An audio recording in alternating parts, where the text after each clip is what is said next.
Student, आज हम बात करने वाले हैं reduction by aluminium. Last time हमने देखा था रिडक्शन बाय कार्बन।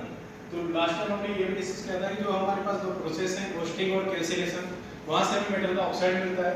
तो बेसिकली हम मेटल ऑक्साइड को मेटल में कन्वर्ट करते हैं। तो यहाँ से जो प्रोसेस होता है उसको हम बोलते हैं रिडक्शन, यानी रिडक्शन के थ्रू हम मेटल ऑक्साइड को मेटल की फॉर्म में कन्वर्ट कर देते हैं। फर्स्ट रिडक्शन का हमने देख लिया था जो था रिडक्शन बाय कार्बन, जिसको हम स्मेल्टिंग भी बोलते थे। ठीक है, आज हम इसको डिस्कस करने वाले हैं रिडक्शन बाय एल्यूमिनियम। यहाँ पर जो एल्यूमिनियम है वो हमारा एज ए रिड्यूसिंग एजेंट काम करेगा। ठीक है, इस प्रोसेस का एक और नाम होता है, इसका नाम होता है एल्यूमिनोथर्मिक प्रोसेस। तो या तो हमें एल्यूमिनोथर्मिक प्रोसेस के बारे में पूछेगा या फिर रिडक्शन बाय एल्यूमिनियम के बारे में पूछेगा, तो दोनों का मतलब सेम ही है।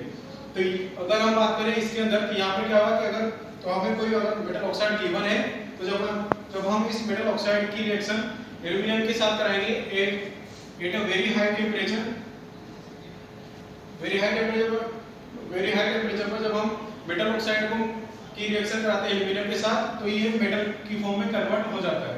यहाँ पर जो हमारा एल्यूमिनियम है वो एक स्ट्रॉन्ग इलेक्ट्रोपॉजिटिव मेटल है। जैसे सब बात हम इलेक्ट्रोपॉजिटिव मेटल के बारे में इलेक्ट्रॉन केमिस्ट्री में डिस्कस कर चुके थे कि ऐसे मेटल्स जो आसानी से इलेक्ट्रॉन दे देते हैं उनको हम स्ट्रॉन्ग इलेक्ट्रोपॉजिटिव मेटल्स बोलते हैं, और जो आसानी से नहीं दे पाते उनको हम लेस इलेक्ट्रोपॉजिटिव मेटल्स बोलते हैं।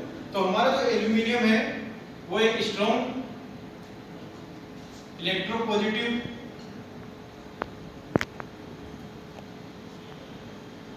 मेटल है, इसलिए ये आसानी से मेटल ऑक्साइड का रिडक्शन कर देता है, किसी मेटेलिक फॉर्म में रिड्यूस कर देता है।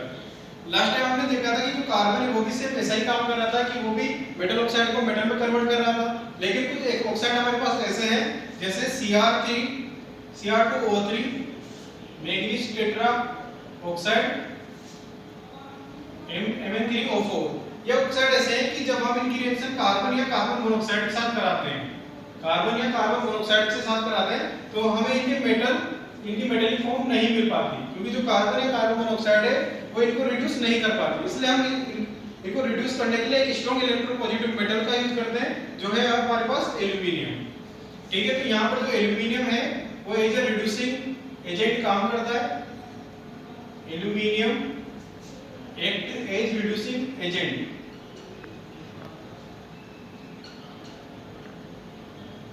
ठीक है, तो अगर हमें क्रोमियम ट्राइऑक्साइड और मैंगनीज टेट्रा ऑक्साइड का रिडक्शन करना हो क्या बनाने के लिए, क्रोमियम या मैंगनीज, तो हम किसका यूज करेंगे, एल्यूमिनियम का। ठीक है, इस प्रोसेस का एक और नाम होता है, कभी-कभी इस जो प्रोसेस का नाम है काफी इंपॉर्टेंट है, कभी-कभी इसके नाम से भी पूछ लिया जाता है कि इस प्रोसेस के अंदर कौन सा रिड्यूसिंग एजेंट प्रेजेंट होता है। इसका जो नाम होता है वो है गोल्डस्मिथ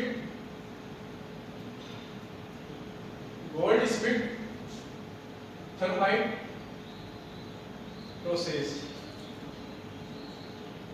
तो कभी-कभी क्वेश्चन ऐसे भी आता है कि गोल्डस्मिथ थर्माइट प्रोसेस के अंदर रिड्यूसिंग एजेंट कौन होता है। वहां पर हमें चार ऑप्शन गिवन होंगे, कॉपर, जिंक, Fe, और एक ऑप्शन होगा जो जहां पर हमें एल्यूमिनियम गिवन होगा, तो हमें एल्यूमिनियम टिक करना है। ठीक है, नेक्स्ट हम बात करते हैं रिडक्शन टेक्निक की, वो है रिडक्शन बाय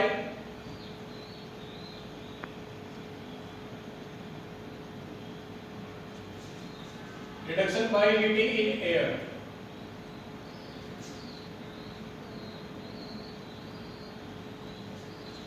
अब कुछ मेटल ऑक्साइड इस तरह के होते हैं कि अगर हम उनको सिंपल एयर मतलब कि एयर की प्रेजेंस में अगर हीट करते हैं तो वो उनके मेटल की फॉर्म में कन्वर्ट हो जाते हैं, इजीली कन्वर्ट हो जाते हैं।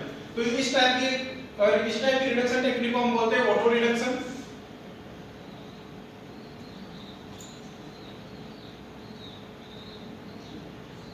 इसको हम ऑटो रिडक्शन इसलिए बोलते हैं क्योंकि यहाँ पर हम किसी भी आउटर सब्सटेंस का यूज नहीं कर रहे हैं to reduce the metal oxide to its metallic form.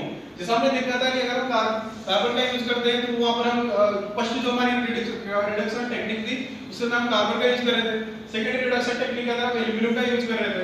तो यहाँ पर हम किसी भी सब्सटेंस का यूज नहीं करते हैं, इसलिए इसको हम बोलते हैं ऑटो रिडक्शन। यानी यहाँ पर जो मेटल का ऑक्साइड जो करता है जब हम उसको एयर की प्रेजेंस में हीट करते हैं तो वो मेटल का ऑक्साइड खुद ही अपने आप से ही रिड्यूस हो जाता है इसकी मेटल की फॉर्म में। ठीक है, तो इसके लिए हम फर्स्ट पॉइंट इसके अंदर ये होता है कि यहाँ पर outer substance is not required. यहाँ पर हमें किसी तरह के सब्सटेंस की रिक्वायरमेंट नहीं होती है। यहाँ पर हम इस तरह की मेटल्स का यूज करते हैं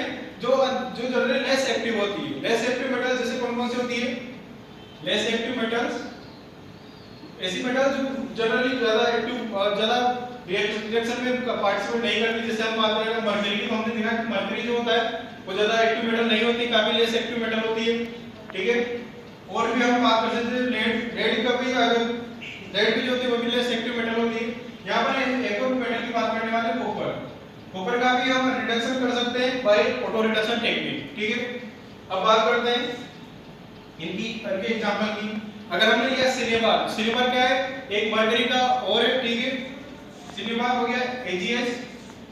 जब हम इसकी स्ट्रॉन्ग हीटिंग करते हैं in the presence of air, तो ये क्या होता है, इसके ऑक्साइड में कन्वर्ट होता है। इसका जो ऑक्साइड होता है काफी अनस्टेबल होता है, इसलिए जब उसके ऑक्साइड में कन्वर्ट ना होकर के सीधा डायरेक्टली मेटालिक फॉर्म में कन्वर्ट हो जाता है। तो यहां से जब हम AgS यानी सिल्वर की हीटिंग करते हैं in the presence of oxygen, तो ये डायरेक्टली मरकरी में कन्वर्ट हो जाता है, रिड्यूस हो जाता है, और यहां से जो SO2 गैस है यानी जो जो वोलेटाइल सब्सटेंस है वो यहां से बाहर निकल जाता है, ठीक है। तो यहां से हमें मेटालिक फॉर्म मिल जाती है।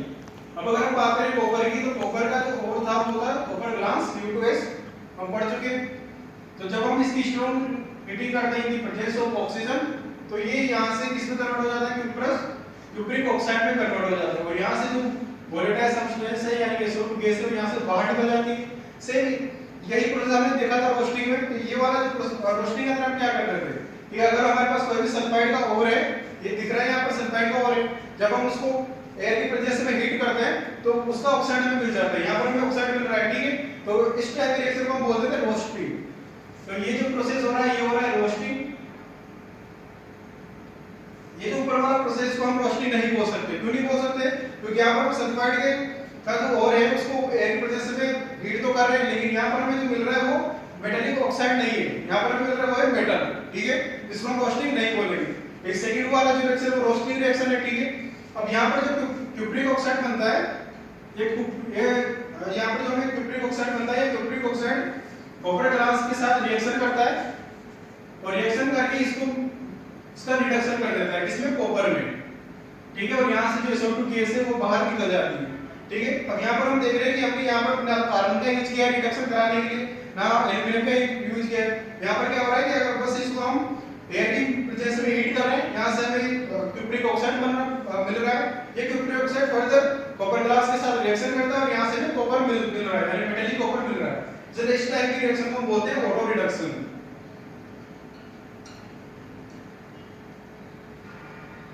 ठीक है। आ रहा है समझ में? तो ये सारे एग्जांपल हो गए हमारे ऑटो रिडक्शन के, ठीक है।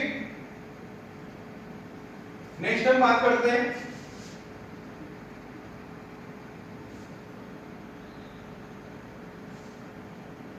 Electrolytic reduction. नेक्स्ट हमारा रिडक्शन टेक्निक है वही electrolytic reduction.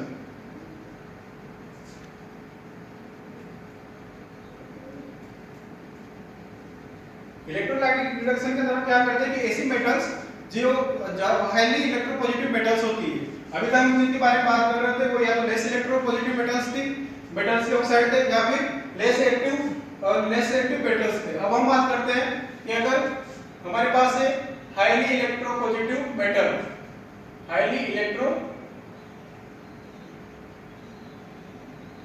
Metal, highly electropositive metal कौन कौन सी होगी, जो आसानी से इलेक्ट्रॉन दे देती, आसानी से इलेक्ट्रॉन कौन कौन सी मेटल दे देती है, फर्स्ट ग्रुप वाली और सेकंड ग्रुप वाली। तो अगर हम इनके एग्जांपल की बात करें तो इनके एग्जांपल क्या हो जाएंगे, जैसे सोडियम, सोडियम आसानी से इलेक्ट्रॉन दे देता है, पोटेशियम, कैल्शियम, मैग्नीज, इससे भी क्या होंगी, हाईली इलेक्ट्रोपॉजिटिव मेटल्स होंगी, ठीक है। अब इसके लिए हम क्या करते हैं कि इन मेटल्स के जो हमारे पास ऑक्साइड होते हैं, ठीक है, ऑक्साइड हो सकते हैं हमारे पास, या फिर हाइड्रोक्साइड हो सकते हैं, या फिर ठीक है क्लोराइड। इनके अगर हमारे पास क्लोराइड्स है तो इनको हम मेटलिक फॉर्म में कन्वर्जन करते हैं। किसे कन्वर्जन करते हैं, बाय फ्यूजन। इनको हम क्या करते हैं, बाय फ्यूजन।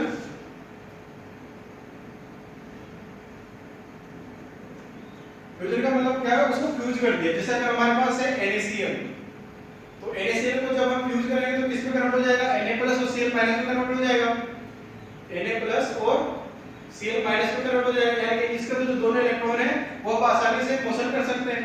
तो अगर हम अगर हम इसका इलेक्ट्रोलाइसिस करते हैं, अब इलेक्ट्रोलाइसिस के बारे में भी हम इलेक्ट्रोकेमिस्ट्री में पढ़ चुके थे कि इलेक्ट्रोलाइसिस के अंदर क्या होता है कि दो इलेक्ट्रोड होते हैं, कौन कौन से, कैथोड और एनोड। तो अगर हम बात करें कैथोड, तो कैथोड पर हमने देखा था कि कैथोड पर जो भी रिएक्शन होती है वो सारी रिएक्शन किस टाइप की होती है, रिडक्शन रिएक्शन होती है। तो यहाँ पर भी जो कैथोड है वहां पर उस पर क्या होगा, रिडक्शन। ठीक है, रिडक्शन के अंदर क्या होता है कि हमारे पास जो मेटल का आयन होता है वो इलेक्ट्रॉन एक्सेप्ट करके इसकी मेटल फॉर्म में, मतलब न्यूट्रल फॉर्म में कन्वर्ट हो जाता है। तो यहाँ पर हमारे पास हम देख सकते हैं कि यहाँ पर हमारे पास सोडियम है, तो ये सोडियम क्या करेगा, एक इलेक्ट्रॉन एक्सेप्ट करेगा और इस एक्सेप्ट करके सोडियम मेटल की फॉर्म में कन्वर्ट हो जाएगा। इसी प्रोसेस को हम रिडक्शन प्रोसेस बोलते हैं। ठीक है, अब हम बात करते हैं एक एनोड। एनोड पर हमेशा कौन सी रिएक्शन होती है, ऑक्सीडेशन रिएक्शन होती है। तो यहाँ पर क्या होगा, ऑक्सीडेशन। ऑक्सीडेशन के अंदर क्या होता है, इलेक्ट्रॉन का लॉस होता है।